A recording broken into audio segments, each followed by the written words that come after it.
সবাইকে স্টক অবজারভারের পক্ষ থেকে শুভেচ্ছা জানাই। আজ আমরা বন্ধুদের অনুরোধের কিছু স্টক নিয়ে আলোচনা করব। স্টকগুলো হলো centre Pharma, western marine shipyard, SK trims, BD Thai, EHL এবং কেপিপিএল।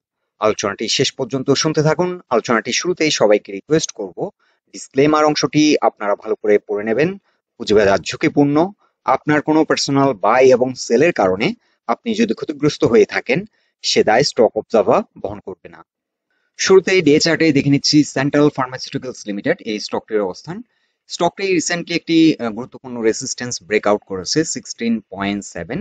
এই রেসিস্ট্যান্সটি ব্রেকআউট করার পর এটি আপ টু 18.6 পর্যন্ত প্রাইস অ্যাকশন করে এবং বর্তমানে অনেকটা রিট্রেস করে এখানে একটা রিটেস্ট দিচ্ছে। আজকের দিন শেষে এটি ক্লোজ হয়েছে 17 টাকায়। সো এই রিটেস্টটি কিন্তু আমরা বলতে পারি সাকসেসফুল। আর এই স্টকটিতে মানি ইনফ্লো কিন্তু আমরা অনেক ভালো দেখতে পাচ্ছি বর্তমান সময়ে। আর এই স্টকটি 11.5 থেকে কিন্তু সুন্দর একটা র্যালি করে। এটাকে আমরা মোটামুটি সুপার বুলিশ মোমেন্টাম বলতে পারি এই স্টকটির ক্ষেত্রে। এই স্টকটি একটা সুপার বুলিশ মোমেন্টামের মাধ্যমে এগিয়ে যাচ্ছে। আর স্টকটির ক্ষেত্রে এখন সাপোর্ট হবে 16.7। যেহেতু এই রেসিস্ট্যান্সটিকে ব্রেকআউট করেছে, এটি হচ্ছে এখন ফার্স্ট সাপোর্ট। পরবর্তী সাপোর্ট হচ্ছে 15.5। যেহেতু এটি তার রিটেস্টটি সাকসেসফুল হয়েছে, এই স্টকটি হয়তো নেক্সট উইক আবারও এখান থেকে ইউটার্ন নেবে এবং আপ টু 20.2 পর্যন্ত প্রাইস অ্যাকশন হবে এবং এখানে ফিবোনাচি চার্টে 161% এর একটি সাইকেল এবং এই সাইকেলটি হয়তো কমপ্লিট করবে। যাত্রাপথে 18.3 একটি রেজিস্ট্যান্স, 19.1 একটি রেজিস্ট্যান্স। সো আমাদের এখন যে টার্গেটটি আমরা সাজেস্ট করব সেটি হচ্ছে 20.2। এটি হয়তো খুব কুইকলি হয়তো অ্যাচিভ করবে। এখন আমরা উইকলি চার্টে আরো বড় টাইম ফ্রেমে যদি স্টকটির অবস্থান দেখি, এখানে আমরা হায়ার পয়েন্টগুলোকে কভার করে একটি ট্রেন লাইন ড্র করেছি এবং এই ট্রেন লাইন বরাবর কিন্তু বর্তমানে একটি রেসিস্ট্যান্স ফেস করছে স্টকটি। এই রেসিস্ট্যান্সটিকে যদি ব্রেকআউট করতে পারে, এই স্টকটি হয়তো ভালো একটা প্রাইস অ্যাকশনের মাধ্যমে আপ টু 30 পর্যন্ত প্রাইস অ্যাকশন হয়তো হতে পারে।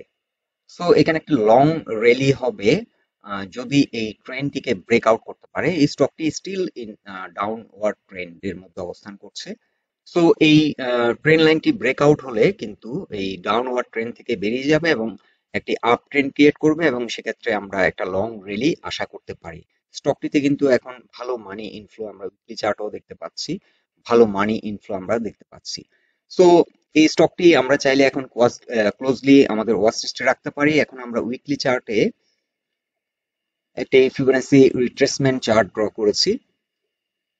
সো এই স্টকটির ক্ষেত্রে 38% যে সাইকেল সেটা হচ্ছে 18.9। আমরা যদি আরো একটু অ্যাডজাস্ট করে নিই, এক্স্যাক্টলি যদি আমরা টু দ্য পয়েন্ট এটি সেট করি, তাহলে কিন্তু আমরা ফিবোনাচি রিট্রেসমেন্ট চার্টে 38% যে রিকভারি সাইকেল সেটি দেখতে পাচ্ছি 19.7। সো এখানে একটি সাইকেল কমপ্লিট হবে এবং এট দ্য সেম টাইম এটি যদি ব্রেকআউট দেয়, তাহলে এই সাইকেলটিকে হয়তো ব্রেকআউট করে আপ টু 23 পর্যন্ত প্রাইস অ্যাকশন হতে পারে এবং এখানে একটি রেসিস্ট্যান্স আমরা লক্ষ্য করছি। 23.3 লেভেলে একটি প্রাইস পয়েন্ট লেভেলে একটি রেসিস্ট্যান্স রয়েছে।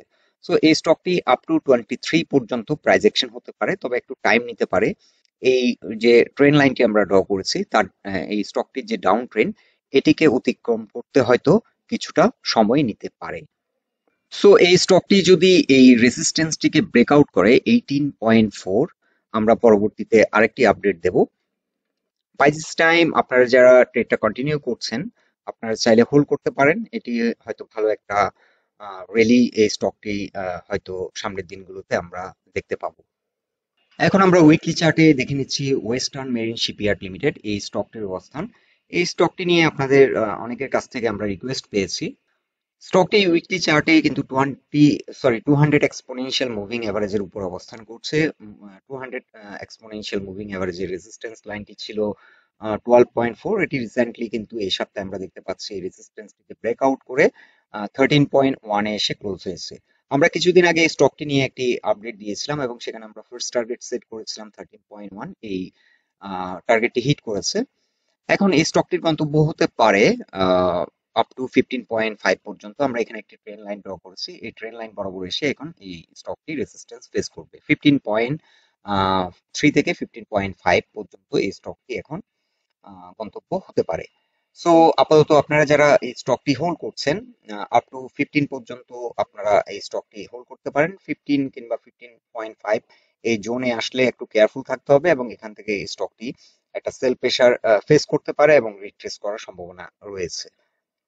আর এই স্টকটি যদি এই ট্রেন লাইনটি ব্রেকআউট করতে পারে, পরবর্তীতে আপনাদেরকে আমরা আবারও একটা আপডেট দেব এবং নতুন একটা টার্গেট সেট করব। আর এই স্টকটি আমরা স্টপ লস দেব হচ্ছে 12 টাকা 50 পয়সার নিচে চলে আসলে, এটি উইকলি চার্টে যদি 200 এর নিচে চলে আসে আমরা স্টপ লস দেব। আমরা একটুখানি ডে চার্টও এই স্টকটির অবস্থান দেখে নিচ্ছি। ডে চার্টে মোটামুটি একটা আপ ট্রেন্ডের মধ্যে আছে, এটি 20 50 এবং 200 এক্সপোনেনশিয়াল মুভিং অ্যাভারেজের উপর অবস্থান করছে। আর স্টকটির ক্ষেত্রে আমরা মানি ফ্লো দেখতে পাচ্ছি ভালোই আছে, তবে এই জোনটিতে কিন্তু হিউজ একটা মানি ফ্লো আমরা দেখতে পাচ্ছি। এখানে অনেকেই বড় একটা ভলিউমে কিন্তু আটকে আছেন।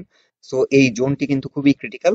এখানে কিন্তু বর্তমান যে ভলিউম, এই ভলিউম নিয়ে আগালে কিন্তু এই জোনটিতে হয়তো এই স্টকটি চেস করলেও এখানে হয়তো সাস্টেইন করবে না, এখান থেকে রিজেক্ট হয়ে যাওয়ার সম্ভাবনা অনেক বেশি। সো এই স্টকটি যদি আরো বেশি ভলিউম নিয়ে আগাতে পারে, তাহলে এই রেজিস্ট্যান্সটি ব্রেকআউট করতে পারে 15.6 থেকে 15.16। এই জোনটি কিন্তু অত্যাধিক সেল প্রেসার থাকবে এই জোনটিতে। এখন আমরা ডে চার্টে দেখে নেব SK dreams and industries limited এই স্টকটির অবস্থান। এই স্টকটি ভালো একটা প্রাইস অ্যাকশন হয়েছিল 30, এই জোনটিকে কিন্তু বারবার চেস করে এখান থেকে রিজেক্ট হয়ে যাচ্ছে, এবং আমরা এখানে একটি ট্রেন লাইন ড্র করেছি। এই স্টকটিও কিন্তু এই ট্রেন লাইন বরাবর এসে রেজিস্ট্যান্স ফেস করেছে এবং এখান থেকে রিজেক্ট হয়, এবং পরবর্তীতে 20 এবং 50 এক্সপোনেনশিয়াল মুভিং এভারেজে এসে সাপোর্ট নেয়।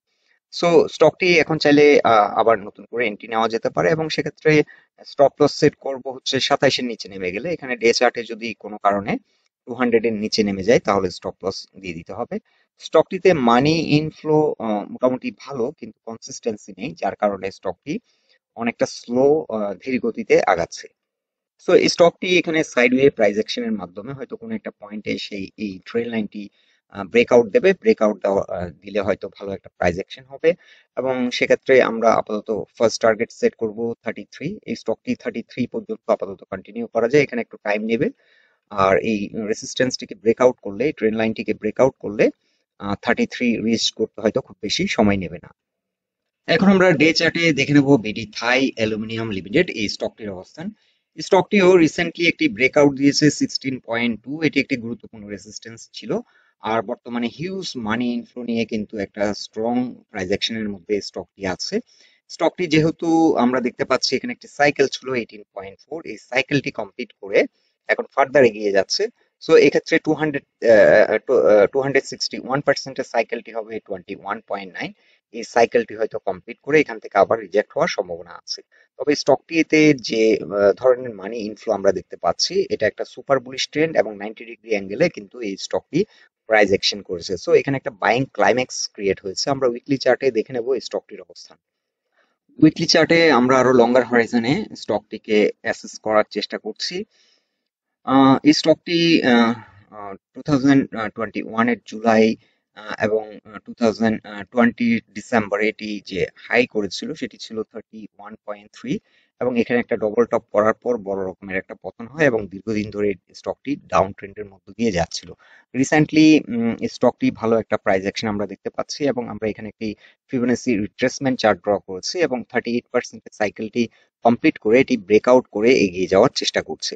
সো এই স্টকটি 22 তে এসে আবারও একটি সাইকেল কমপ্লিট করবে, 50% recovery cycle, 38% recovery cycle complete করে ফেলেছে। সো এখন এই স্টকটিতে আপনারা যারা ট্রেড নিয়েছেন, স্টকটি 22 আপনারা নেক্সট টার্গেট সেট করতে পারেন। আর স্টকটির ক্ষেত্রে আরো একটি ইন্টারেস্টিং ব্যাপার হচ্ছে এই যে নেক পয়েন্ট রেজিস্ট্যান্স ছিল 18 থেকে 19, এই নেক পয়েন্ট রেজিস্ট্যান্সটি কিন্তু ব্রেকআউট করে নেক পয়েন্টের মধ্যে এন্টার করতে সক্ষম হয়েছে। এটা কিন্তু খুবই ভালো একটা দিক। তো এই স্টকটির ক্ষেত্রে এখন যে সম্ভাবনা, এই স্টকটি যদি 19 এর নিচে না নামে, 19 এর নিচে নেমে গেলে স্টকটি এক্সিট নিয়ে নেওয়াটাই বেটার হবে, কিংবা আপ টু 18 পর্যন্ত স্টকটি হোল্ড করে রাখা যেতে পারে। আর এই স্টকটি যেহেতু তার নেক পয়েন্ট এর মধ্যে এন্টার করেছে, স্টকটির কিন্তু গন্তব্য হতে পারে 30 পর্যন্ত। তার যে প্রিভিয়াস যে হাই ছিল 2021 এর অক্টোবরে, সেটি ছিল 30। সো এই 30 জোনটিকে হয়তো চেস করবে। সো ওভারঅল কিন্তু মোমেন্টাম সুপার বুলিশ, স্টকটি স্টিল কন্টিনিউ করা যায় এবং চাইলে স্টকটি আমরা যারা বাই করেছে আমরা চাইলে হোল্ড করতে পারি। এখন আমরা উইকলি চার্টে দেখে নিচ্ছি ইস্টার্ন হাউজিং লিমিটেড এই স্টকটির অবস্থান।